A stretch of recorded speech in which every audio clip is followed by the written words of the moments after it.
Good evening, Kanishk and Divyanshu. Hi Arushi, good evening to you as well. Good evening, guys. Good evening, sir.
Hello, hi. Hello, sir. Good evening, Jaintia. Hello.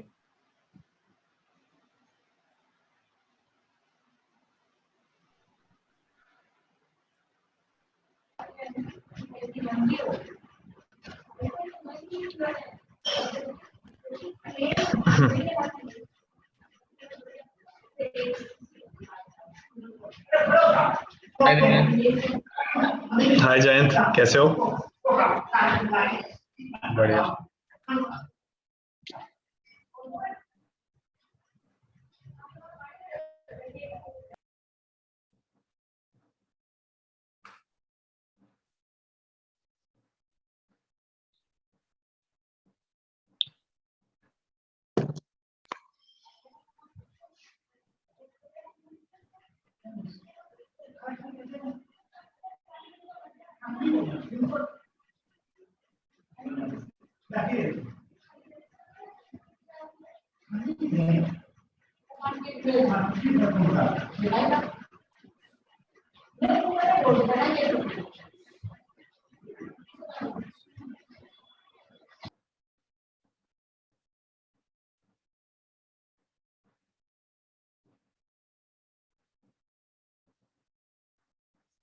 So, I think Sarthak, Arushi, we can start off since Divyanshu, Kanishka, and Jayant are here.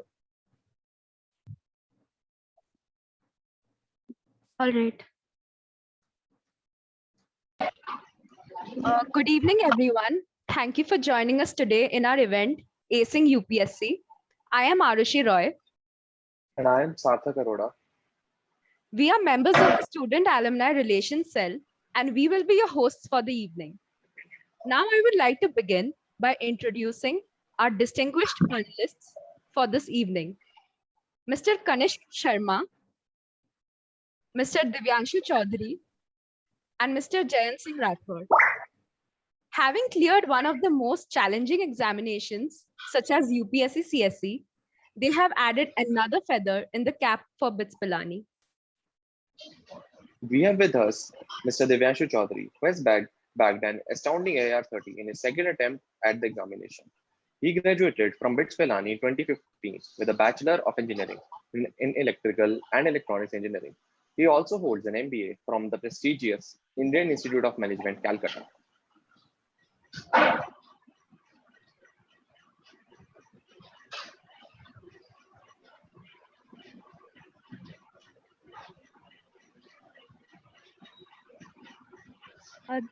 Divyanshu Bhaiya, would you Divyanshu. like to say something?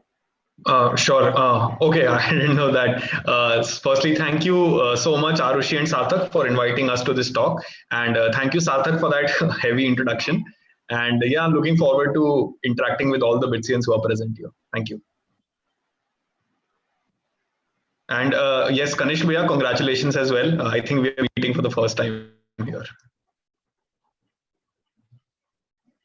Same to you, Divyanshu. Same to you. Congratulations, and you're meeting for the मेरी first तरफ time. से भी congratulations Kanish bhaiya and hello. Same to you guys. Thank you. Next up, we have Kanishk Sharma. He graduated from BITS Pilani in 2012 with a Bachelor of Engineering in Electronics and Instrumentation Engineering and a Master of Science in Mathematics. With an AIR 43, Kanishk is currently working as a Commissioner of Police in the Ministry of Home Affairs, Government of India. He has previously worked at RBS, NatWest, and NVIDIA. Thank you.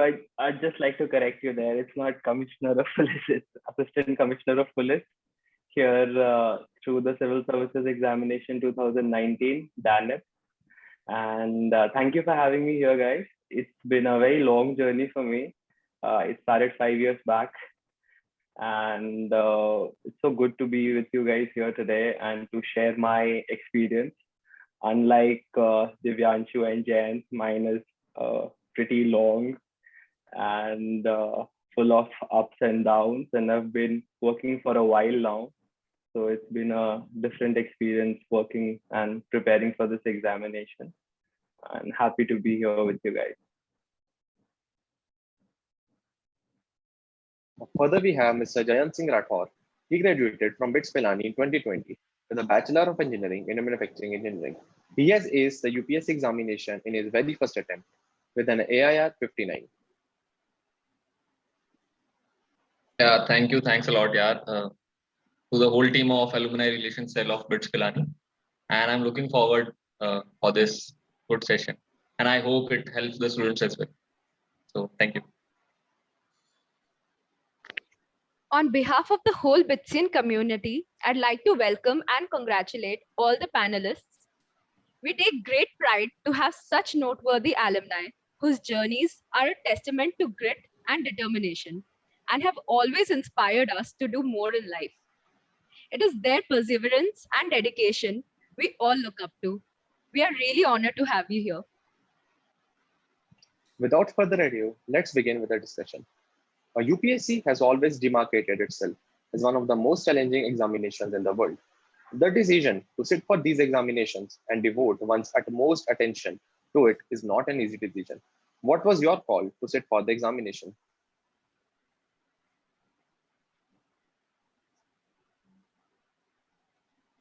I think we'll start off with who is the senior. So I think Kanish Bhaiya, me and Jayant should be the right order. So Kanish Bhaiya, please go forward with your opinion. I think they ordered us according to our ranks, but nevertheless, I would have a little, for me, the call to sit for this examination, I never thought of this examination when I was in college. Like not even one thought. I didn't even know much about this examination, prelims, mains. I was not in touch with any senior who was preparing.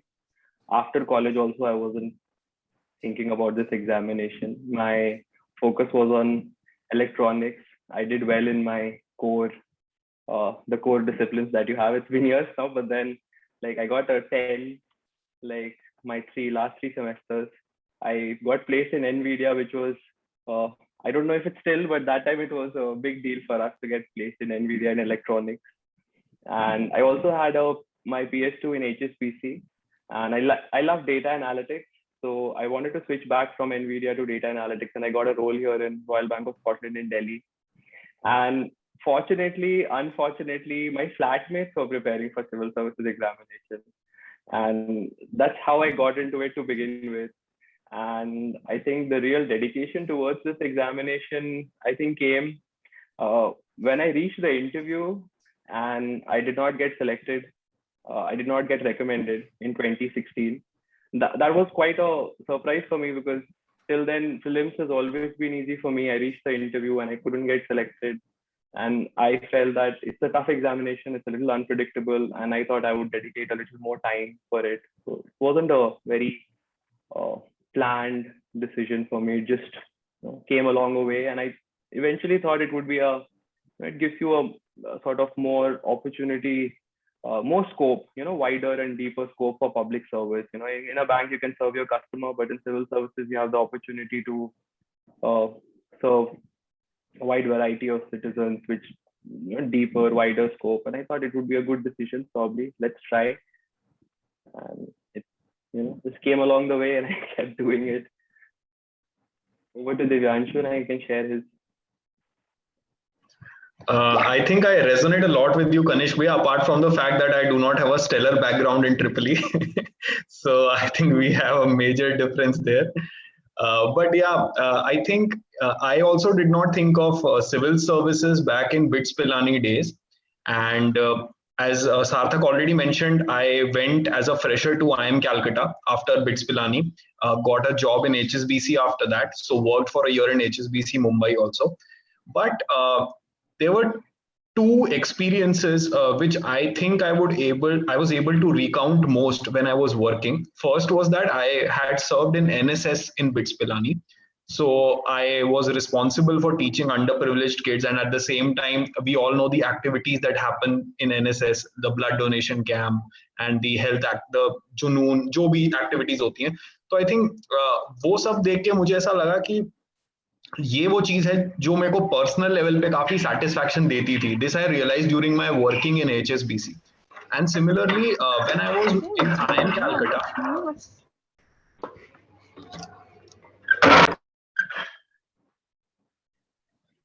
Yeah, great.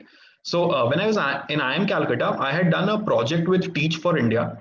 And back then there was a concept of school management committees, which now is a very popular concept particularly in the Delhi government schools. And thankfully, we four from IMC were the first students who did the pilot project on SMCs.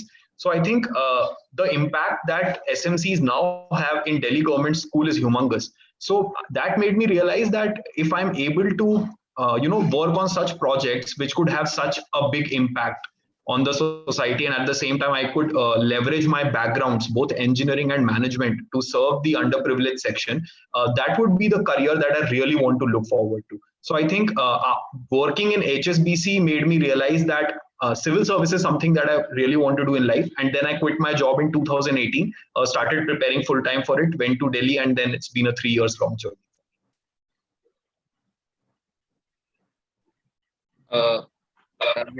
मेरे case में थोड़ा different था. Okay, so my father is in Rajasthan government, so I knew about the UPSC examination and about the administration workout. And Rajasthan में ऐसा है कि मतलब अगर आप पढ़ाई में अच्छे तो they generally speak कि बड़ा होके कलेक्टर बन जाएगा.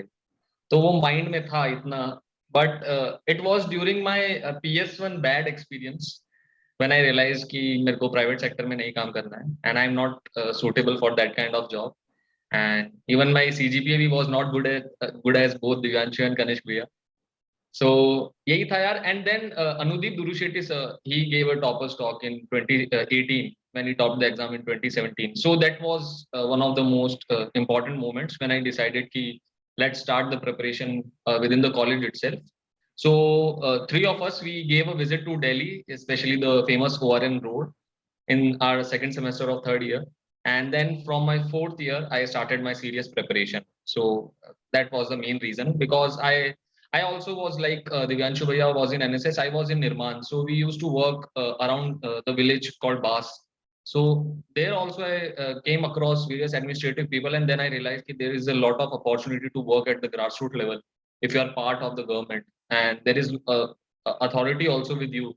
So you have a lot more opportunities. So that was my main reason. So I decided I'll start off with my 4th year.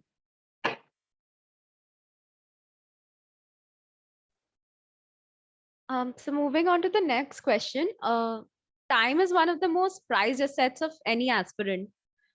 What were the ground rules that you all adhered to while managing time? And what do you think should be one's mindset regarding how much one should study daily?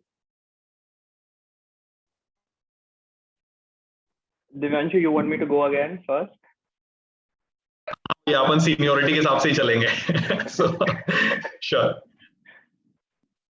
So,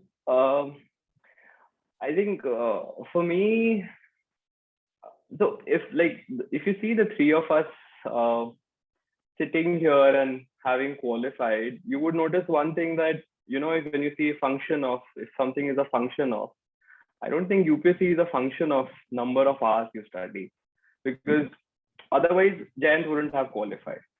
And there would be people in their 5th, 6th attempt, like people like us who've been in the process, whether studying or not, still, even if I study for 1 hour a day, I would still accumulated number of hours for me would be a lot higher than somebody like say Jayant or Divyanshu who has started very late. So I don't think it's a function of number of hours you study. Yes, there is some basic minimum number of hours and basic amount of hard work that is required for this exam. For me, time management was an issue always, because working here, and I stay in Delhi, I stay in South Delhi, commuting to Gurgaon, RBS was a big challenge.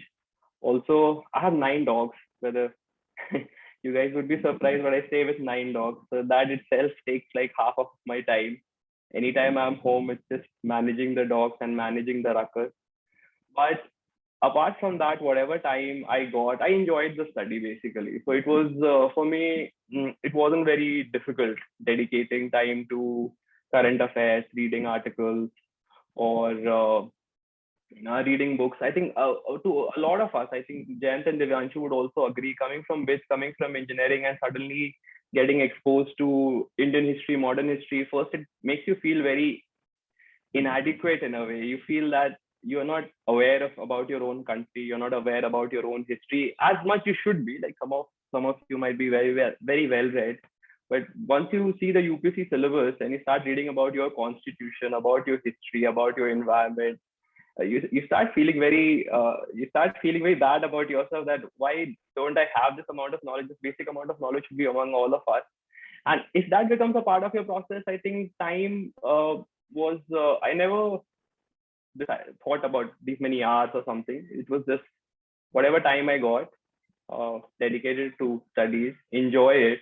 And I think anthropology also was, I think Jayant has anthropology. Anthropology was a big change for me, because I'd written a couple of, more than a couple, I think I'd written 3 attempts with geography. I didn't like the subject, but I had to stick to it. I reached the interview, my scores were low. I switched to anthropology. I dedicated even lesser time, but then I enjoyed it. And strangely, I think the last 2 attempts in which I qualified, I think I studied the least by far. And because I like this one, so the last attempt I did not have any time whatsoever, because I had a service and things had started rolling. So I think it's more of what you study in the time that you have, and whether I feel if you enjoy it. I think enjoy it becomes a little easier, because otherwise UPSC, there's a lot to study. So if you enjoy it, it becomes, the number of hours was not a consideration for me. What do you think, Divyanshu? How did you feel about it? Yeah, Kanishbhai, I think the part that resonates with me is that when you start reading of new things, you realize that how much you don't know about this nation. And it's actually a very exciting thing also, because you're reading multiple subjects at the same time. So you think like, "Achha, aaj main ye bhi padh loon, aaj main wo bhi padh loon." So that interest definitely is catering to the time management aspect as well. And I also remember that I had also stayed in Old Rajendra Nagar for a year, which is the Makkah of UPSC preparation. And the first, I think the first month, the Hindu newspaper is something that everybody starts reading. I remember I was taking like 2 to 2.5 hours to read the newspaper, because I didn't know how to read the newspaper. But then what I did was I Googled, found some videos of Roman Senisar on YouTube where he has mentioned how to read the newspaper in a very effective way. So I started filtering out news in that sense. Eventually reached to like half an hour within a month or so for reading the Hindu. And that gave me a lot of time to study the static portion as well, which was very new for me. Also, I was doing my option was mathematics, and mathematics takes a lot of time for even for the first round. So I was going for 2 classes of my maths coaching and one for GS. So I think my 8 to 9 hours was spent in coaching itself, at least for the first 4 months, in which I was able to finish the syllabus of maths. So time management was a real issue in first 4 months. I was not able to effectively manage it. I was only able to cater to maths. GS मेरा भी छोटा ही हुआ था. But after I had finished that one round, because I had gone for 2 classes, then I started giving 6 to 7 hours daily for studies, and static and current resources I started managing simultaneously. Static के लिए जो resources I think वो सब aspirants को पता है, internet पे आपको काफी अच्छे से मिल भी जाएगा. एंड करंट अफेयर्स के लिए जो करंट अफेयर्स मैगजीन्स आते हैं, जो डेली करंट अफेयर्स आते हैं, वो मैंने स्टार्ट कर दिए थे, तो वो मैनेज कर रहा था.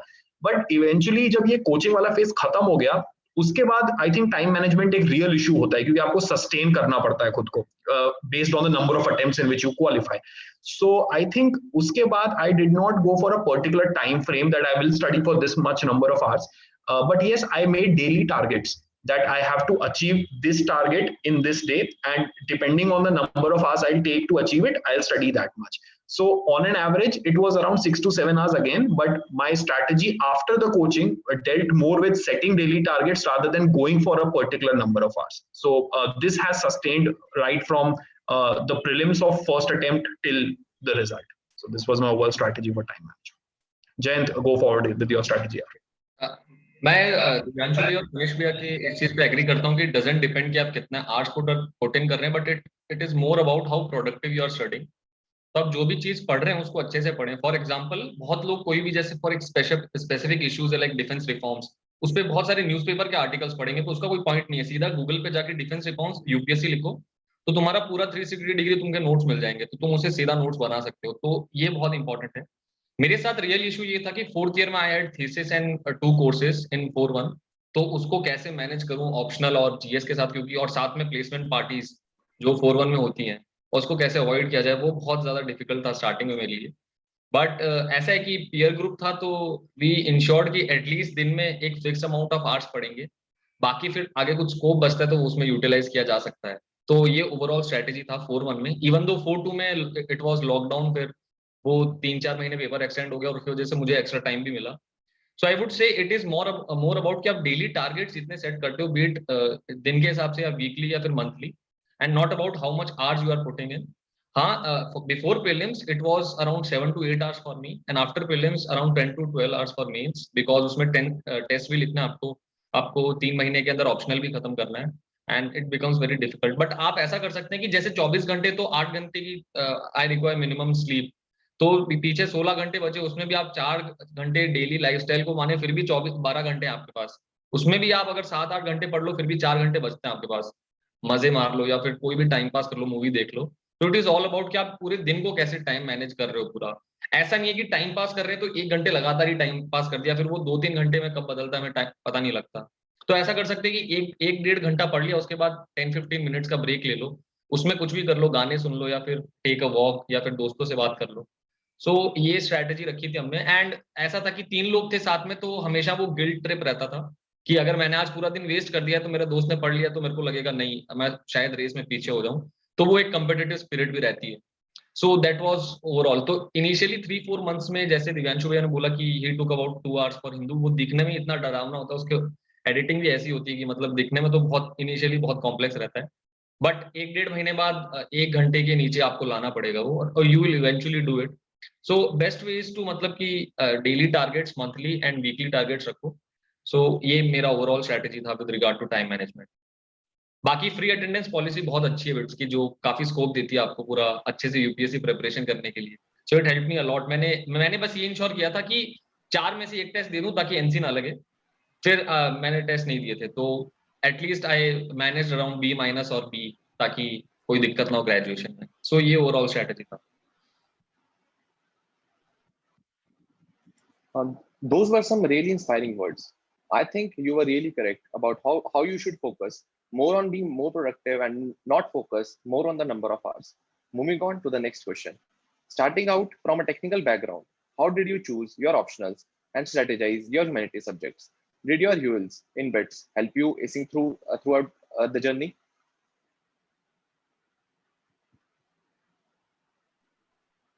Uh, technical background.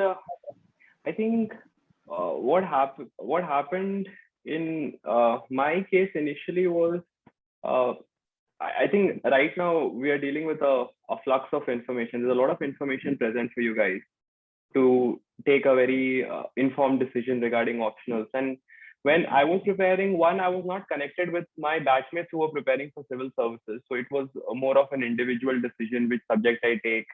So with the limited information that was there on the internet or looking through success of some candidates, I felt probably because I was good at it in class 10, which is not the right way to go about it. I took geography initially as my optional. Retrospectively, if you ask me, which would have been the right option for me, of course, it would have been mathematics. I've read mathematics, the civil services syllabus. It's a good optional to take for civil services examination. So I did not make an informed choice. And then when you have to deal with the optional on a daily basis and you have to study and you write your attempts, it becomes very difficult, especially with job, to change your optional. Luckily, Anudeep, you guys know Anudeep, he got rank 1, right? He's my batchmate. So it was good for me in a way that my batchmate topped the exam. So it was a good insight from them. There's Jatin Bhai also who's in this field, he teaches at Vision. So he knows Anudeep very well. So he got me in touch with him and I spoke to him. He spoke to me about anthropology and how it sits between technical and humanities, and hits the sweet spot, because it was I thought about mathematics, but I thought with job it would be very difficult for me because I don't have the required number of hours that you need for mathematics. With anthropology, since I'd done geography, what it meant was a lot of part of anthropology was already covered for me. So it was an optional which I could get guidance because my batchmate had cleared it. He had written a very good blog also. I think Jayant would have also referred to it. He has a very good blog and a book regarding the optional, which was very good guiding starting point for me for an optional the first time, because in geography I didn't have any. I could reach the interview stage, but still I remember not having any. I'm still wondering. In 2015, I don't know if you guys remember, in 2015 in geography, I think the marks of optional were 150 for everyone. Nobody crossed 200 in geography. It was 140, 150 inclusive of 2 papers. And in other optionals, people scored 150 in one optional. I think Pol Science 150 was in 1 paper, and geography combined, I think nobody crossed 150. And so it was just not liking the optional, but Anudeep was there to guide us. And there are some optionals, I think with respect to optional, I think technical optional, I think is a good optional. Although a lot of us are from non-technical optionals, so the technical options are also good. I think a lot of optionals, so there are 2 parts to it, I think, with respect to choosing optional for civil services examination. One, what your interest lies, that's there. And secondly, you also have to consider with respect to performances in UPSC, not just depending on who topped the exam, but a more sort of a broader sample, talking to your seniors, which optionals are doing well. In general, not all the demand of UPSC of an optional might be very different. So you might have a very good grasp of an optional, but if you're not meeting the demand of UPSC, you would struggle. Their marking scheme also varies a lot year after year. So I think you have to consider 2 facts: where your interest lies. It can be technical, non-technical, and the demand of civil services examination. And some optionals sit at the sweet spot of both mathematics, anthropology, and it keeps changing also. So Divyanshu, over to you. What did you think about mathematics? Yes, Bhaiya, I think what you have said about mathematics is very true, that firstly it requires a lot more number of hours. So only if a person is dedicated to giving such number of hours, then he or she should take up mathematics. For me, actually, mathematics was a very evident choice right from the start because of multiple reasons. First was that mathematics has been the highest scoring optional year after year. ऐसा कभी कभी हो सकता है कि कोई एक दो ऑप्शनल और हो जिनमें हाई स्कोर पहुंच जाए, but normally if you see mathematics is the one that tops the exam. Also, which means that the average of people who qualify with mathematics is much more than the people who qualify with humanities option. So that definitely gives you an edge. The second was interest, of course. I knew right from the start that I cannot take up a humanities option, क्योंकि अगर मैं GS पढ़ते पढ़ते bore हो जाऊंगा तो मेरे को कुछ ऐसा चाहिए जो मेरे को उससे बाहर निकाले. So solving maths questions would be like more of an entertainment for me, which basically increased my study hours as well and gave me a good score in the optional. The third most important reason was that I had already covered some topics of mathematics both in my engineering and management background. For example, differential equations, vectors, LPP. These were some of the topics that I had already covered. So I thought that if I take up a humanities optional, I would have to start from scratch, which will basically take me 4 to 5 months at least to cover it. But if I take up maths, since I already have these topics covered, then I will only have to spend time on the topics that I have not touched till now. So I think that gave me a very good and fair idea that I should take up maths as an optional. And the only downside with maths is that you have to give it a lot of time. Even after I was done with my coaching and one round of all the books that I had gone for in every topic, I still could say that 60s to 40 was my time division when it came to maths and GS. So this is one downside, but I can assure you, if you can do maths well, and the biggest reason being maths is a static subject, there is no current affairs part to it. So you don't have to upgrade your knowledge every year. You just have to solve the books, coaching material, and just get done with it. I think if you're able to do that well, then mathematics will give you very high rewards. So I think, yeah, over to Jayant.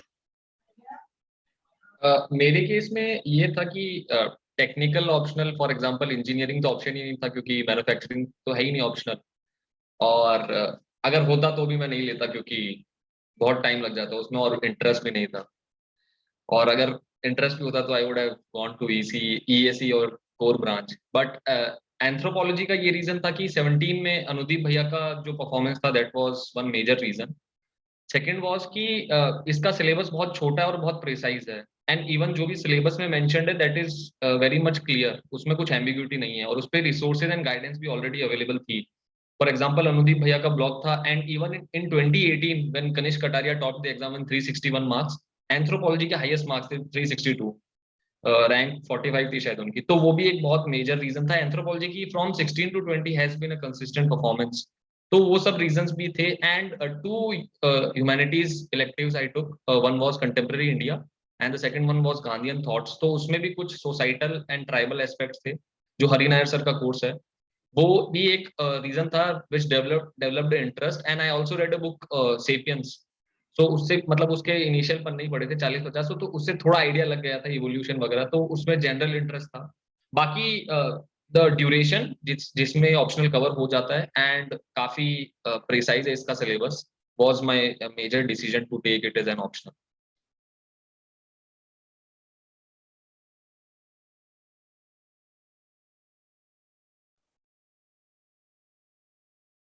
Optional subjects are always confusing to choose. I think your words would have provided a lot of clarity to our audience. So Kanish Bhaiya spoke about preparing for UPSC along with a job. On that note, what tips would you give to someone who wants to start their preparation along with a job or after gaining some work experience? I think the tip would be, I think firstly, if you want to clear civil services and if you're passionate about it, I think I think the right way to go about it is how Jayant went about it. I think college is the best time to start because you have a lot of time in your hands. You have a lot of energy. I think I remember in college I needed like 3-4 hours of sleep. Right now, if you ask me to sleep for 3 hours and work the next day, I think it wouldn't be possible for me. So college, you have a lot of energy. You can squeeze in a lot in a day. So if you really want to go for civil services, I think the right time is to dedicate at least the fundamental building blocks, because I think irrespective of who qualifies when, there are number of, I think arts would be a lot of hours. I think 5,000, 10,000, whatever the number of hours you have to put in. Some fundamental building blocks for civil services across GS and optional have to be put in. If you put it in college, I think it's the best time because that puts you in a very good footing. After that, I think once those fundamental blocks are put, then it doesn't require, I think Divyanshu touched upon it. For Jayant, it would have been a very short notice pay, but I think Divyanshu touched upon it because once you put in the fundamental blocks, after that, you just require a sort of disciplined mediocrity, nothing more than that, right? You just have to be simple about it and dedicate every day about it. And then it becomes manageable with job. The primary problem I faced was initially what happens when you have to, there are certain number of hours that you have to slog just before prelims and just before main.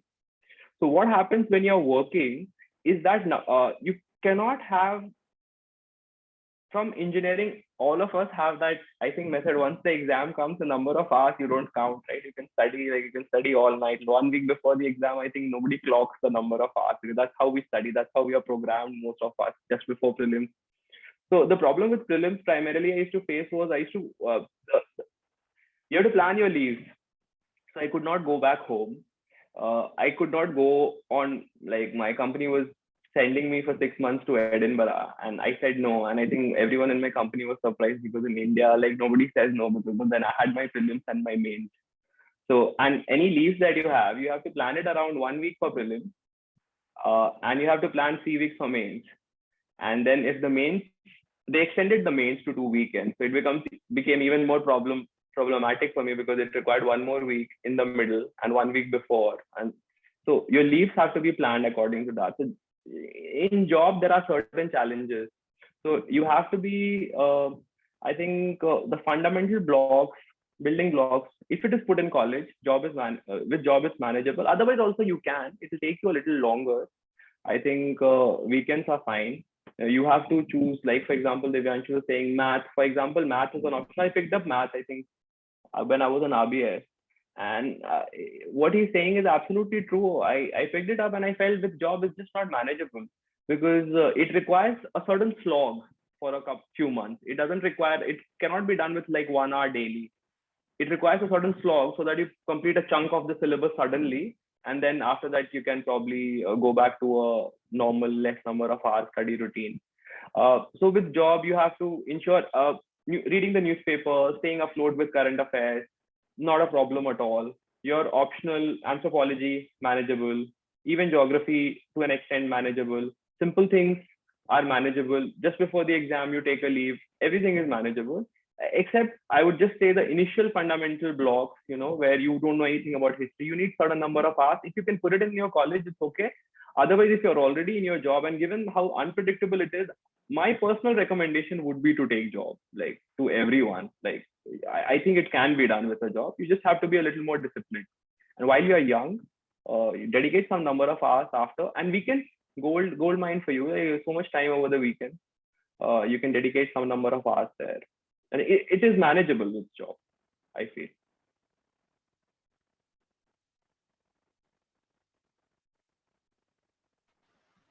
Would love your perspective as well, Divyanshu Bhaiya. I think what Kanishk Bhaiya said is absolutely correct. I had actually left my job at HSBC because of 2 reasons. First was that I stayed in Mumbai, and travel in Mumbai is like hell. So it took me nearly 2 hours only in travel. So I used to reach home very tired and no energy to read. And at the same time, since I had decided on my optional as mathematics, as Kanishk Bhaiya rightly said, you need a number of hours to slog it, and then you can go back to your normal routine. So I knew that since I won't be having the required number of hours, I should quit the job and start preparing for it full time. So that was my reason for quitting the job. But yes, I would like to say one thing. I think firstly, Jayant is really, really lucky to have qualified in the first attempt itself, that too with the best service possible, which I think is just like needle in a haystack maybe. So please, even if you plan to quit the job that you're currently pursuing, please have a plan B at least. Go for some work experience after the college, unless you are dead sure about it that you will go for civil services, but please at least have 1 year of work because it will give you some employable skills if unfortunately you are not able to qualify this exam. So I think that would have been my strategy. And I think since I'd gone to IIM, so I already had that backup. of a good degree and HSBC Bank experience. So that would have helped me if I would have not qualified in this exam. So that will be my take on this question. Over to you, Jen. I think I agree with both Divyanshu, what Divyanshu Bhaiya and Kanish Bhaiya said. But in my case, it was, I would say कि मैंने decide कर लिया था कि मेरे को करना है. As such, मैंने सोचा नहीं था आगे कि what would be if I fail in the examination. But I decided that at friends who thought कि they'll be starting off with their job, they sometimes become complacent और वो inertia बहुत ज़्यादा होता है start करने का preparation, because you are living a very comfortable life in Bangalore, having good weekends और आपकी अच्छी सैलरी आ रही है, तो it becomes very hard कि आप जाएं वापस दिल्ली या फिर अपने घर में preparation start करें. So I would say it was relatively easier for me because fourth year में I decided कि I'll start off with, तो इतनी मुश्किल नहीं हुई थी. Although it had been 4 years since JEE preparation जो एकदम seriously पढ़ाई की थी. But in my case, if you, जैसे दिव्यांशु भैया and कनिष्क भैया बोला कि I feel myself कि fortunate or lucky, but you should have plan B as well because the examination cycle is very uncertain. And दोनों भैया एग्री भी करेंगे because we were not at least I was not expecting कि double digit में rank आ जाएगा. बस ये रहता expectation कि we might get a name in the list. So you should have a plan B and you should think of it before directly jumping into the preparation. Thanks a lot. I think the advice about starting preparation in college would be really assuring for students currently preparing for the exams. On that note, this question would be great for Jayant Bhaiya. What tips would you give to someone who wants to start their preparation in college? देखो अभी मेरे को एक है ना inbox में आया कि मैं फर्स्ट ईयर में मेरे को प्रेपरेशन स्टार्ट करनी है, अभी मजे करो सेकंड ईयर तक तो एटलीस्ट. अभी फर्स्ट ईयर से अभी तो एग्जाम दे के आए, इतनी पढ़ाई करके आए, फिर वापस पढ़ाई तो नहीं होगी मेरे हिसाब से. तो at least you should enjoy 2.5 years of your life. Third year से वैसे भी सब सीरियस हो जाते हैं, they start to think of placements and all. And you should, अभी तो ठीक है वैसे कोविड में भी you would not get the chance of enjoying the fest वगैरह, but at least 2 years you should enjoy your college life. And if you are so certain कि आपको करना ही है, then you should think of doing an early grad in your 4-1. I was not able to do it, but one of my friend did early grad in 4-1, तो उसका second semester का पैसा भी बच गया और टाइम भी बच गया 6 महीने का. So 25 क्रेडिट जो होते हैं उसको आप अच्छे से मैनेज कर सकते हैं in your second and third year. That should be one strategy. And second, जो आप ह्यूमैनिटीज के electives लेते हैं, जो ओपन electives होते हैं 5 और जो यूएल होते हैं 3, वो आप ह्यूमैनिटीज के कोर्स वाले ले सकते हैं ताकि इट कैन बी बेनिफिशियल और you will have some interest in the humanities part as well. And thirdly, की thesis, you should opt for thesis and you should not go for PS, because when you have decided, so why you should waste your extra time in doing PS? So this should be the strategy, and it is better to have a peer group because it would firstly instill a sense of competition, and secondly it would also reduce your time as well, because you can divide certain topics and can make notes on that. So this was the general strategy that I followed. So you can start giving it a serious thought in your 3-1 and can start reading lightly in 3-2, but serious preparation from your 4th year. So that can be one strategy. But अगर आप early grad कर लेते हैं तो that would be cherry on cake.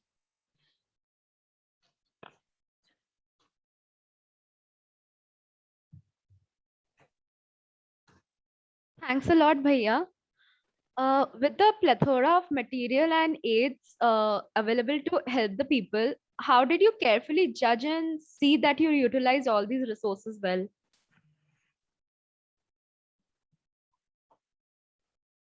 I think, for me, the journey has been from a time where the material wasn't available to a time where a lot of material was available. I think the influx started in 2015, 2016. I'll give you an example. So in prelims throughout, like I've written prelims 6 times, and all 6 times I scored similar marks, around 120. So I cleared all the time. And there's this one time when the cutoff was 117. Like I usually cleared prelims. I was very confident that I cleared it by 20 marks. And that was one attempt where the cutoff just came near me, very near me. Like it put me in an uncomfortable position when I was looking at the performance of that year. And I kept wondering what had happened. And I realized vision had happened. So it was Vision with his PT 365 had just come, and it just changed the game suddenly. And this was 2016, I think. I don't remember. 2016, the cutoff for prelims was, I think, 116. So, and suddenly the way UPSC picked up questions, it happened that the questions were picked up from Vision, 20 questions directly. And I never read it. It was not so popular then as it is right now. And so, suddenly it was such a surprise for me, because out of the blue comes a coaching institute with its material, which is very well researched. They are very professional. And I was not reading it. And suddenly I realized that, it's a competitive exam. So you have to pay due respect to the resources. A lot of us who were preparing earlier, we had a resource deficit, so we stuck onto it. So I had to change. You have to scan through the market, see what is there. But I believe that you have to restrict yourself. I think the biggest challenge right now, I think long back would be to get quality material. I think that right now the biggest challenge would be to scan through the substandard material that is there in the market, restrict yourself to some quality material, because eventually a quality material or something that is, for example, if you're reading I feel reading The Economist or Foreign Policy magazine, I think it also helps you generate a lot of interest rather than going through coaching material one after the other. I believe it also helps you as a person and in personality. With UPSC, without UPSC, it will go a long way, a lot of resources that are common. So I feel you have to restrict yourself to quality material, some material. And I wouldn't say do not adhere to coaching institutes and do not pick up Vision or something that is popular in the market, because at the end of the day, it's a competition. So I realized it that whether I like a coaching institute material or not is not important. It's important because rest of the competition is doing it. So if the question comes from that material, what happens is the 99% of your competition is doing it. You are at a disadvantage. Whether the material is good or bad doesn't matter. So you have to do certain things that everyone is doing. After that, I think instead of again going to some other coaching institute, some other material, I think you can restrict to some which are good quality material, and then you can diversify yourself with good sites, good websites, good blogs. There's some wonderful material. YouTube also is coming up with some brilliant content. It would not only help you, I think, with civil services preparation, but otherwise also in your job also, and to keep you, well informed, make you a well informed citizen. And I honestly believe for people who are preparing right now, I think resource crunching, data mining, it has become, I think, for civil services, mining through the material, I think it would be a challenge. I think Jayant would have faced it. For me, because I had been in this process for long, so somehow I had some clue about which coaching institutes and which material, do their due process and come up with some quality. There's some very good Bithyans also in working in these some of these coaching institutes, doing very good work. I think resource is a big challenge right now, restricting yourself to quality resources. Divyanshu, what did you feel?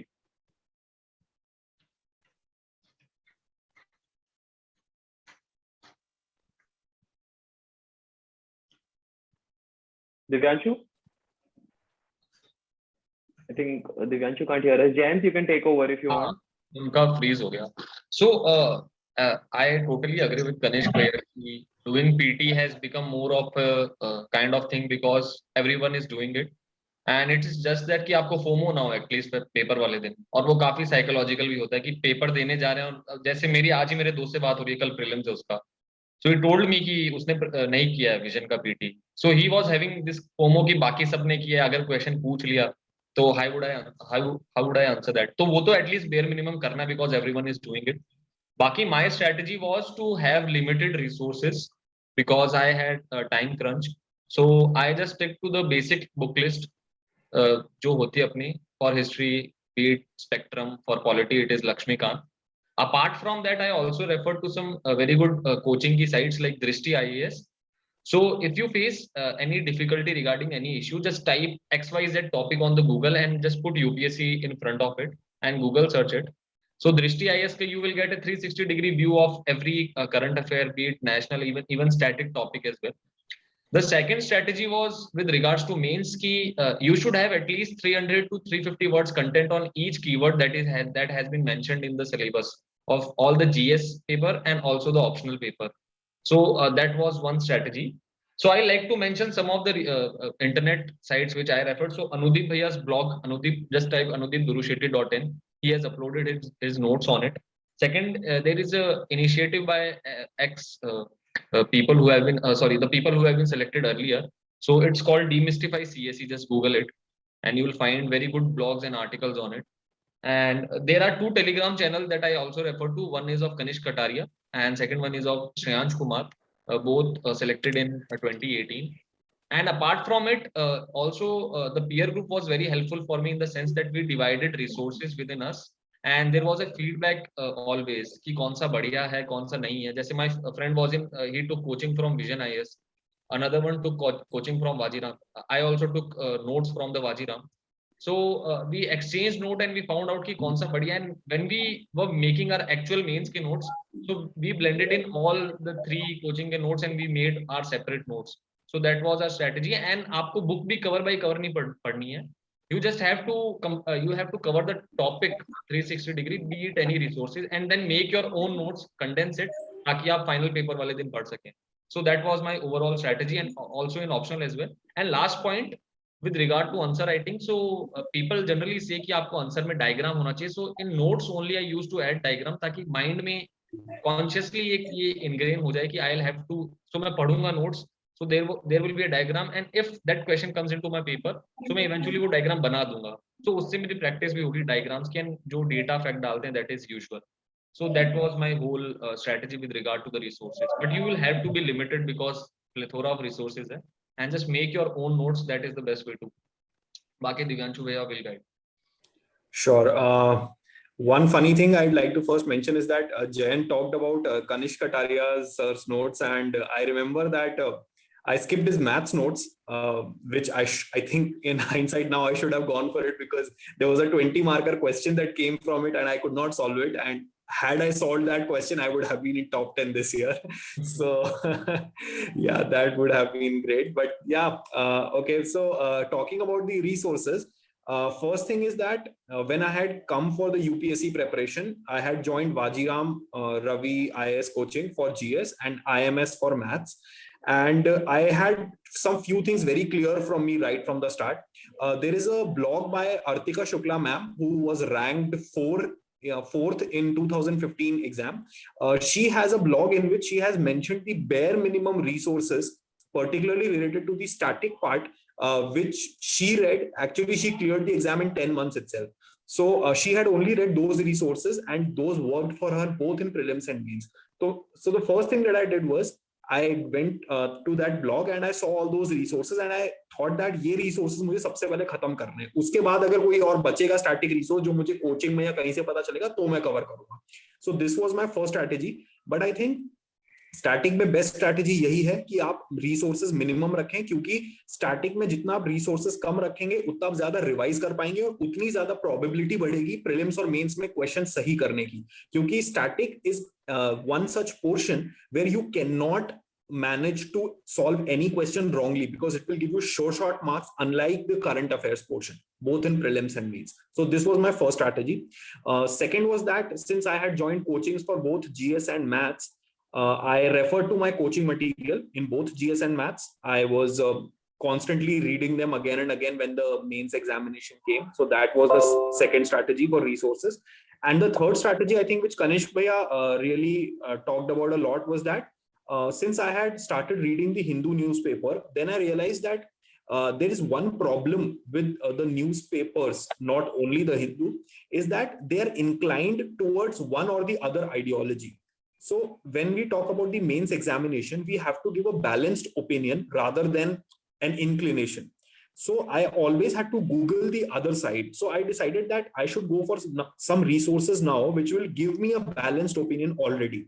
I think that resources are the current affairs magazines and the daily current affairs uploaded on various websites. So when I talk about the current affairs magazines, I refer to Vision IS, Vajiram, and Insights. And if I talk about the daily current affairs, I used to make notes from the Insights website. And there's one last thing that I'd like to mention for resources is that when I had attempted my first prelims examination, I was very excited because Firstly, it was my first prelims, and everybody said that this is a make or break stage, because if you don't clear the prelims, you don't go further in the examination. I remember solving nearly 100 mock papers for prelims examination. And when I got out from the exam, I realized that there is no optimum number per se, and 100 was too much, because ultimately in the examination, the thing was about elimination of options rather than studying more and more, particularly for prelims. So this time what I did was I restricted my mock papers to 40 to 50, which is basically 50% of the last time. But I practiced this thing more, that I have to, how do I approach the answer without knowing anything about it or having limited knowledge about it. So I think by removing the absolute statements from prelims, I think this all helped me score much better in second attempt as compared to first attempt. So I would say for prelims, please do not go for many mock papers. Do go for 40 to 50. That is absolutely essential. But practice more of these mock papers again and again, based on the logical reasoning as to how you're able to approach the question, rather than having random facts and thoughts about it. So I think this was my strategy for resources, both in prelims and mains.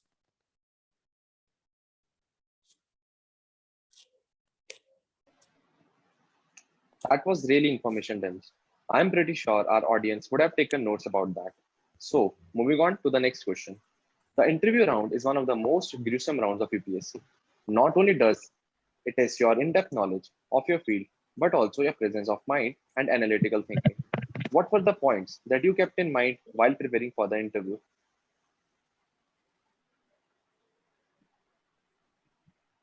So, with respect to interview, I've had 4 interviews in 2016, 2017, 2019, and 2020.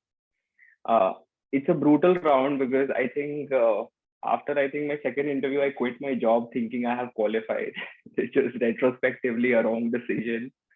But interview round makes you feel good, first of all, because you feel that you have, I think for the first time in civil services, you get to a stage where the ratio is good, 2.4:1. So you're looking at a good ratio, and you're looking at least 2.2 out of 5 people are qualifying this stage. So it makes you feel good about your preparation. It makes you feel confident. With respect to interview, I was for example, like what Divyanshu said or Jan said, I think I never wrote any tests. Like I never had the patience to write tests. I think in my combined attempts, I think you won't find my answer sheets anywhere, because there aren't any answer sheets there. So if for any coaching institutes, because I never had the time, or retrospectively, I think I'm listening to Divyanshu and Jayant right now, and I'm thinking I should have done that probably. I would have qualified earlier. But nevertheless, I didn't write. I didn't write a lot of tests. So somehow psychologically, I always felt I would do well in interview, because I had a job. So I felt that the DAF, the way it is structured, and my college GPA and the job and everything, it sort of flowed into each other. I had a lot of interest in sports also. So I felt I'll always have a advantage, so to say, in interview. An interview should go well. And my experience in interview was brutal, because I don't know if you guys are aware, but there was a board, Bussy Sir's board, which is like if you are dealing with a good cutoff, because in interview, especially in the general category, you need to score decent in interview, because otherwise with a 130 or a 120, it literally becomes almost impossible, virtually impossible for you to qualify, like cross a 944 or something the cutoff is. And everybody knew, I knew, for example, the board hasn't given, in its 5 years, did not give anyone 200 or a 190. I think the highest was 193. And that too in the last year, the board gave 193. His board usually gave everyone 150 to 170. Highest used to be 175, 180. And I got that board in 2016. So in 2017, when I reached the interview, I thought this time I'll qualify. And just when you're waiting in that hall and your name is called and you go to the room, I saw again Basti sir. I know him, he knew me, he knew about my job, and I was like, again the same board. Then in 2019, I went for the interview and I again got the same board. And I was like, and I think we were sitting, the two of us, and we were like, so Kanishk, you're here again. Like, sir, I'm here again. Like, what's here to discuss? It was difficult. And because what happened by the third time, he knew about me. So for example, I think one of the questions was asked about, one of the board members asked me, what are the problems of rural India? And he remarked in Hindi, he said, इसका तो मैं इसको जानता हूँ, इसका तो चेहरा देख के लगता है गांव कभी गया ही नहीं है. And it was so difficult. It's not that it doesn't come from a bad place. The questions or what he remarked didn't come from a bad place, but it was a difficult board. So I think in interview, and then this year, luckily, it was a different board for me. I think for me, interview is a very important stage, and it's becoming more and more important. I think this time a lot of people got about 200, and I think it can give you a rank. It basically decides your rank. With a 140, 150, you can barely make it to the list. With a 200, you almost assured of a rank. I think I think your dash becomes very important. What you write there, your job becomes very important. And I think there has to be a study with respect to what is being asked in the interview. What can you write in your dash? So for example, I believe that if, say, for example, you play the guitar, that may not be of so much interest to the board, but you have a diverse reading interest. So you like reading about foreign policy. I think that is always of interest to a UPSC board. So, you have to know your interviewer, what they are interested in. You have to structure your DAF accordingly. So it should have enough points where you can talk about. So for example, my interview questions broadly were around banking, were around Indian banks, foreign banks, Bitcoin. So it's an area where you can predict something. Otherwise, if you do not predict, say, imagine if you don't give them enough fodder material from your DAF, imagine somebody asking you random current affairs for half an hour. So your interview, I think you have to try to pull it towards your strengths. Probably you're optional if you can. Your interests have to be in areas that you mention in your DAF. For example, if your strength lies in international affairs, or your strength lies in sports biographies, I think, and you should be well prepared. And you have to reduce the viva or a question answer to a conversation. I think your marks start improving. And for people who would have work experience, I think interview is a little easier. I would have to admit. I don't know how Jayant's experience was. It's a little complicated when you don't have a work experience, because with work experience, what happens? You just know a few questions, because the first question is, where were you working? What was your job about? What did you learn in your job? And how do you apply whatever you have learned in civil services? You just know that my interview is going to start from these 4 questions. And if I'm well prepared, if I put some hooks there, if I tell them some interesting bits about my work, then interview, your nerves relax, and it becomes a lot easier for you during an interview. So my interview experience has been like very difficult, but it ended on a good note. I think the last board gave me good marks eventually. So over to Divyanshu and Jayant to share their experience and what they have learned. Yeah, I think I'll agree with Kanishk on 2-3 points. Firstly, interview is brutal. And I'll tell you how it was brutal for me. I reached interview stage in both my attempts. In my first attempt, I got only 146 marks, which, as Kanishk said, threw me out of the list. And this time I scored 206 marks. So it has been a massive 60 marks jump from the first attempt. So because of, I think that's the prime reason I have been able to secure rank 30 this year. And I'll just like to talk about what was the change that I made from my first attempt to second attempt to achieve this score. I think in my first attempt, there were some issues. Firstly, I only had a month to prepare for the interview. My interview fell in the second week itself. And because of which I barely gave, I think, 4 to 5 mocks. And so this was the first thing. Secondly, when I went into the interview hall, I was very overwhelmed by the UPSC aura, because like this is your first attempt, you have reached till the interview stage, and everybody is expecting that you just come out and get the service that you desire. So I think that pressure really got onto me.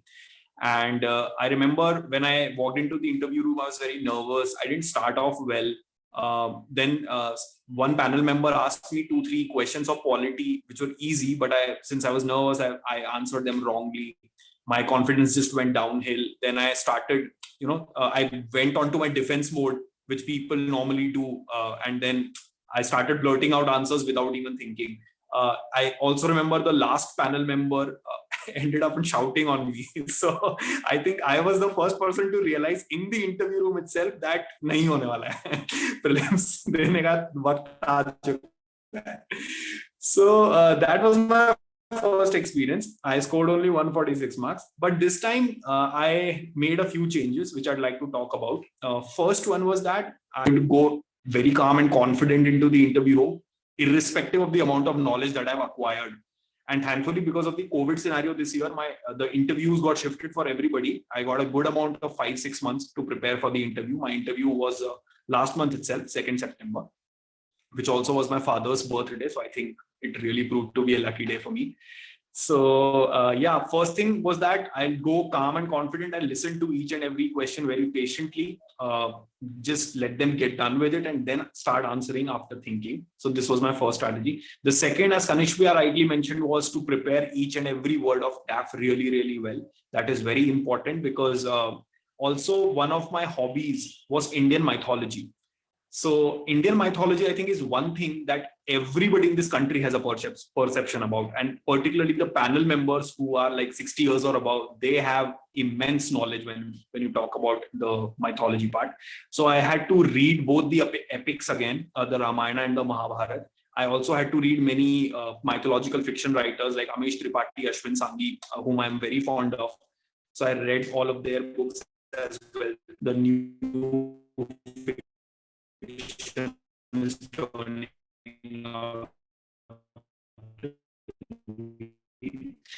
So this was a strategy particularly related to the DAF. I prepared all my hobbies, work experience, everything really well. First times, as I already showed, so I know it every day I used to just Google UPSC mock interview coachings or Google ke 4th, 5th page. So this was because, not because it's a very optimum number, but I thought that I needed confidence within myself to have so much knowledge about my DAF portions so that I will be able to answer those questions really well in the actual interview. Because if you actually think in those 25 to 30 minutes, there will be some questions which will be generalistic, right?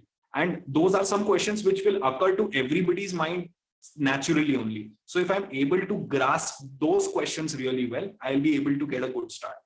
And the final interview, I remember there was some 2-3 high points in my interview, which I think led to this score. I had Smita Nagaraj ma'am's board this year. And I remember the first question she asked me was, what were the changes you saw when you moved from bits to IM? And the first thing that I immediately replied was, ma'am, gender ratio. And the entire panel started laughing.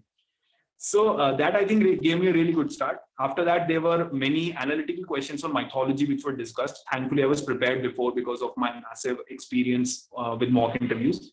And I was asked questions of current affairs, polity, economy, random, because the problem with my DAF is that my option is mathematics. So mathematics se koi question normally पूछा नहीं जाता hai, unlike humanities optional. So I was asked questions around the world. I was asked anything that could come to their mind.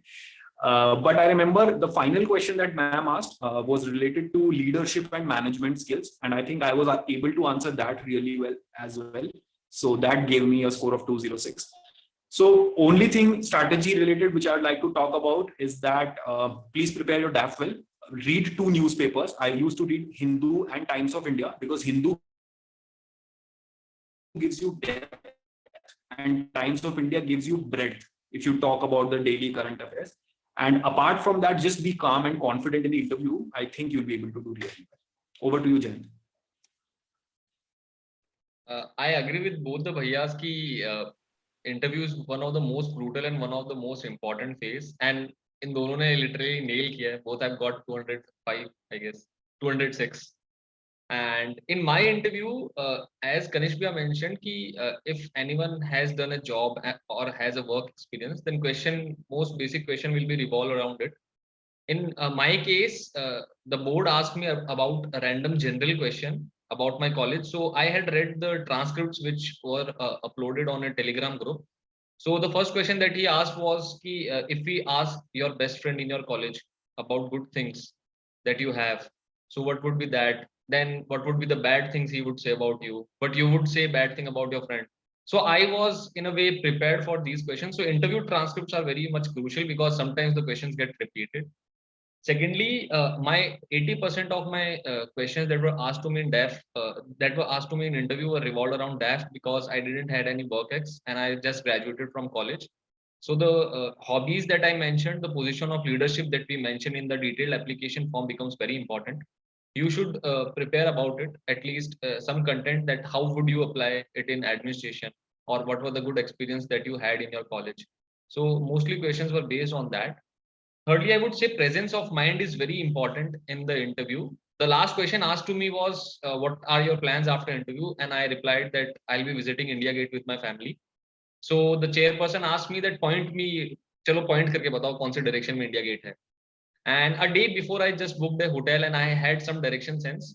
So it's not only about the DAF also and the newspapers, but general life में what do you follow? जैसे maps देख लिया तो it was very helpful for me.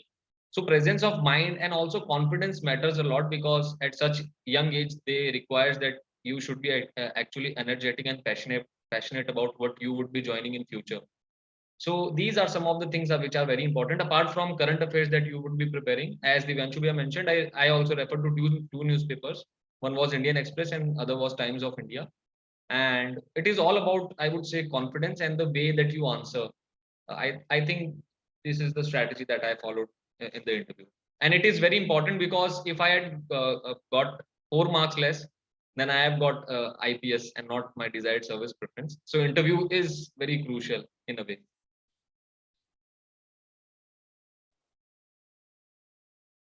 Thank you for all these valuable insights about how to ace the interview.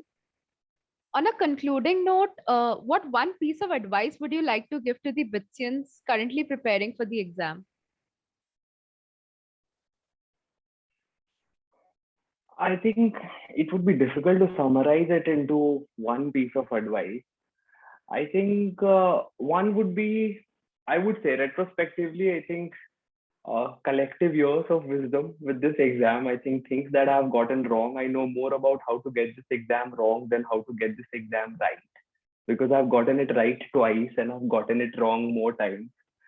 I feel that, it's firstly, there is a stage of knowing the examination. I think I did not do that due process and it costed me heavily because once you get into this process of prelims, mains, and interview, there is hardly any time for reflection because say for example, if we did not qualify, and for me, I would have walked away, but for say Divyanshu and Jen, they would find it very difficult to self-reflect, right? Because your prelims is right tomorrow. So the result comes and you're not there in the list. It's very difficult for you to re-strategize, rethink what is happening. So I think before you get into this vicious cycle of prelims, mains, interview, and prelims, which is non-stop. I think you look back at one of my medical forms, I think my age went up by 2-3 years, I think in the 29 attempts because of the delay in the results and the COVID situation. I think in one attempt, I think I aged 2.5 years. So I think it would be very important for everyone. I would say that you should know about the examination. You should know the syllabus. You should know what it requires. It's a difficult examination and there is an element of luck to it. And I think nobody would deny that there is an element of luck. You can work very hard and I think you can come in the top 500. I think nobody can stop you if you work hard to come in the top 500 or top even 400. But after the top 400, and you're looking at like what lakhs of people, I think probably 5 lakh, and you can reduce it to I think 1 lakh people preparing properly. From there also to come to 500 people, I think is a challenge. And you can do that with your hard work. But from that 500 or 400 to come in top 100 or top 200, I think there is an element of luck. There is an element of ambiguity because we don't know how marks are given in interview. We don't know how marks are given in mains, what is the criteria they check, how do they scale an optional, right? For example, if math, some years the scaling is very different. Like in a lot of years, 400 they would touch, some years probably not even 320. So I think there is an ambiguity to the examination and you should be rational about it. You should be, plan Bs are very important. As Divyanshu had touched upon it, I think plan Bs are very important because all you can do is be in the top 400, like that you can aim for. but it does not necessarily mean you would be in the final list. And if you're not in the final list, you're not there. There is nothing that UPSC gives you just because you're not in the final list, but you have done well doesn't mean that you secure a government job in state services or anything. Nothing like that happens. So suddenly it's 1 year, 2 years of hard work and nothing there. So you have to plan accordingly. I think every stage has a certain amount of challenge to it. I think prelims, it comes with respect to Divyanshu has touched upon it. There are some basic questions. You get them right, you would always qualify prelims. Trust me, if you get your basic right, if you get your Brahmaputra tributary wrong, those 2.5 marks that you lose, you're not going to compensate it through those ambiguous questions, because those ambiguous questions are just given to throw you off. They become very popular in the UPSC circles and the stories. Indus Valley ka horse and all, they become very popular, but those are most of the questions are irrelevant. There are 10, 12 such questions just to throw you off. There are certain questions where you have to eliminate, get things right. So you have to know what prelims is about. You have to know basics and which is the ambiguous question. How do they design the paper? Then again, you have to know main. So for example, Jayant and Divyanshu touched upon it. I, for example, didn't write any tests, and I think it costed me because what happens when you don't write tests? What I felt through my mains examination, that I felt that I had a lot of, with all humility, I felt that I had knowledge, but I was not able to deliver it in the paper. I used to come back home thinking that I know about so many things, but I'm writing very substandard stuff in the examination. So, and I never had the time to revisit that. I never had the luxury that I should have written tests and probably improved my expression. Probably thought about, like, for example, Jayan said that if you know a particular question that UPSC, if you look at the domain of mains, it's very limited. It's actually not anything under the sun. The domain is very limited. So if you, for example, if you're thinking of a diagram, it's better not to draw the diagram directly in the examination. Retrospectively, I would, what Jayan said, I think it's absolutely bang on. You have to keep certain things ready because it requires a dedicated, smart reproduction there in the paper, connected to the question, meet the demand of the question, and reproduce some of the knowledge that you have. So the width of knowledge that you gain through the examination has to be written somewhere in a paper so that you know that I'm going to reproduce the knowledge that I have. What I felt through my mains most often was, I wrote this, but I read that somewhere and I forgot that, and I forgot this and I've written something else. So that became a challenge for me. And similarly, in interview also, you have to know, again, what the examination is about. You will talk probably for 18, 20 minutes, not more than that, probably 15 to 18 minutes you would talk. And it's better that you talk sense in those 18 minutes. So you answer questions where you are comfortable, you answer questions from your domain. If they're asking you about nepotism in judiciary, you can probably say, sir, I don't know. I think it's a smarter answer than answering nepotism in judiciary, because there is absolutely no right answer for such a question in an interview. And if they ask you about, once Basi asked me about, Basi sir asked me about, like, everyone in government is corrupt. I said, sir, I don't agree. He said, why don't you agree? I have 30 years of experience, or you have 30 years of experience. I am telling you, everyone is corrupt. What do you have to say? So I realized later on that these type of questions are not supposed to be answered, because you say, I don't know, sir, I'm not aware, I'm not in service. And then you move on to questions that you know. So you open your mouth in areas where you're comfortable about. So for example, Divyanshu for mythology, or Jayan probably in anthropology, you can talk a lot more sense. So you open your mouth when you can utter some good words. And where you have no domain knowledge, just like move on. They'll move on to a better question for you. So I feel in every stage, my advice would be the same. You have to know what the interview is about. You have to know the skills. You know, I felt, I'll give you one last example. In mains, I felt, no, the examination was about, the Voice or X Factor or Indian Idol. I think the examination was about singing. And here I was for years by hearting lyrics. And I felt it just somebody with less lyrics, probably humming in the mains, can get more marks. And here I was with a lot of lyrics by hearted through the years, not able to sing, and for the judges to select me. And that's what I felt. I think every stage, prelims probably the opposite. Prelims requires, that's why prelims, with the width of knowledge, prelims became easier for me. Because you have a bit, suddenly that same bits of knowledge that becomes your advantage in prelims becomes a challenge in your main.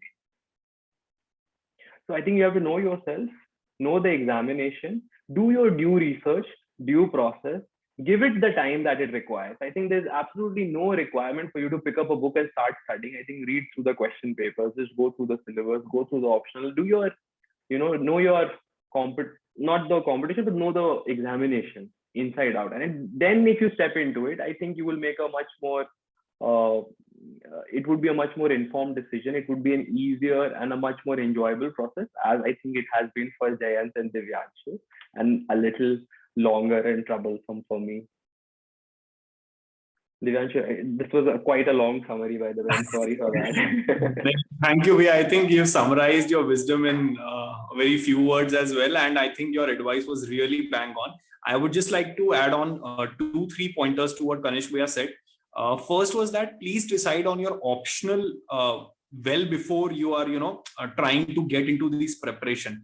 I would suggest that because when I used to go for my coaching in Vajiram, there were multiple people who were just experimenting with the subjects, and 4 or 5 months down the line, they decided on their optional.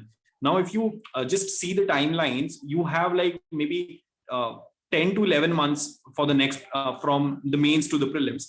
And if you just go down 4 to 5 months without your optional preparation, you won't be able, even if you're able to clear the prelims, you won't be able to make it to the mains because you haven't practiced your option, let alone deciding it. So I think go for your optional decision first. That is very important. The second most important thing is please restrict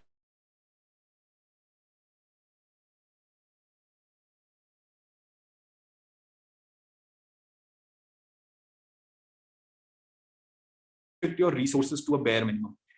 Coaching material when it comes to UPSC, I should read this also, I should read that also. But there is a very important thing that you have to restrict your resources. Please get in touch with the people who have cleared it before, or with the blogs that are available on the internet. As I already talked about Artika Shukla's ma'am board blog. So you can refer those blogs, just have those resources back in your mind and just go forward with those. And I think the third thing, which Kanishk Bhaiya also rightly mentioned, was that please give mock tests, both in prelims and mains. I know it's particularly for mains, it's a very painful task because you have to write like crazy for 3 hours just to get done with those 20 questions. And it's a very painful thing because in a day, you have to write 2 papers in the actual exam. So you have to write 6 hours non-stop. But if you do not develop the practice for it, and you do not have the basics correct, as Jayant mentioned, for example, having an intro, body, conclusion format, drawing diagrams, mentioning your answer and points, you can't get them straight away correct in the examination. You have to, sweat it out first before in the mock papers, then only you will bleed less in the exam. So I think if you are good to go with these 3 pointers along with what Kanishk Bhaiya has mentioned, that should be a good strategy. Over to you, Jayant. I think both Kanishk Bhaiya and Divyanshu Bhaiya, what they have said, I totally agree with them. And the singing wala example is the most important part because answer writing is the crux of the mains. So what I and my friend did was we did 3 simulations of our mains before our actual attempt. So we decided that at least we'll be giving, for example, 4, 5, 6, 7, 21 tests, actual tests before we are writing our actual mains, so that we have already given 3 attempts before actually giving our original attempt. So for example, this time in our ethics paper, the case studies were 1.5 pages long, and it took us 2 to 3 minutes to read those case studies.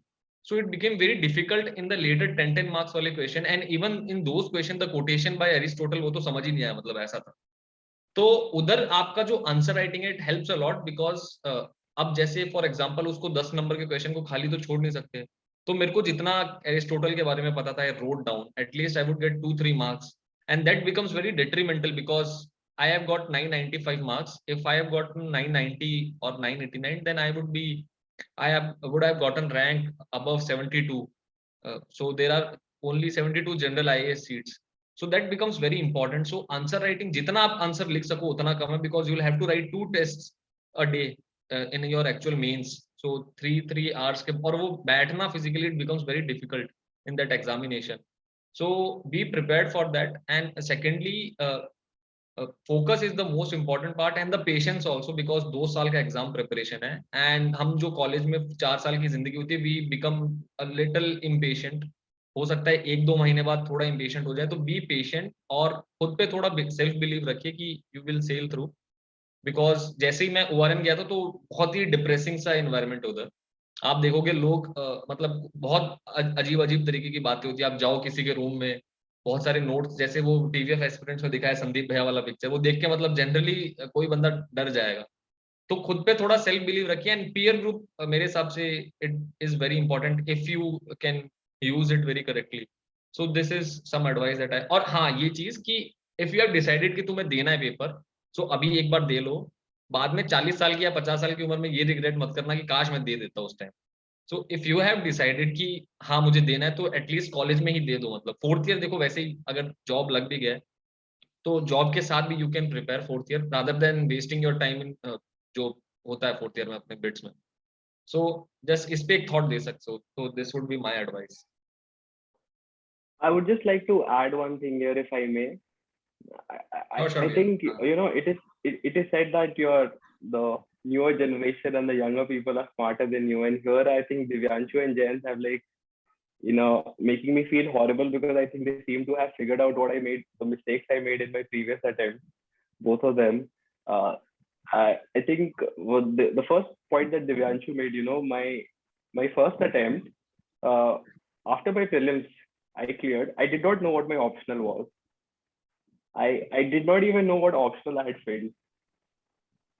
That's how unprepared I was initially.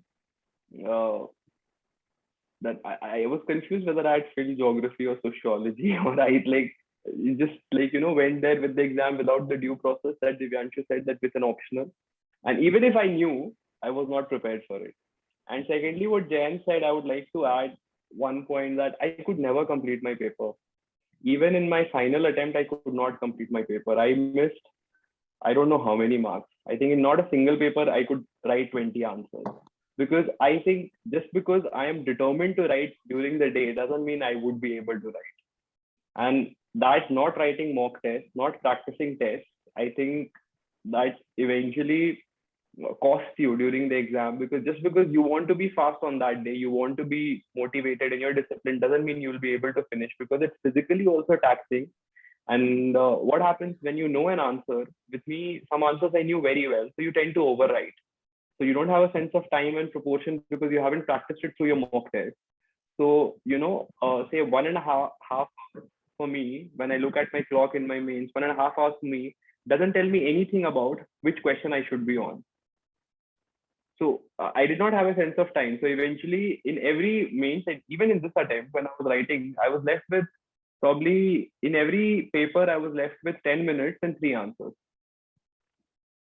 So I feel like both of them are, the newer generation is smarter, and they are they are the best people to guide you guys who are preparing for the exam. You listen to their advice.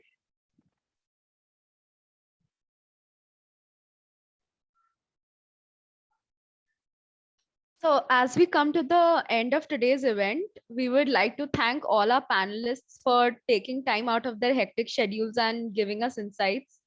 This has been one of the best panels we have ever experienced.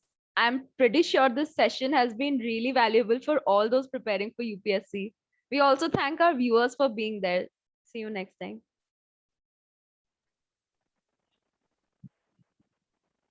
Thank you, everyone. Thank you, guys. Thank you, everyone. Thanks for hosting us. Yeah. I had a question. Is it, can we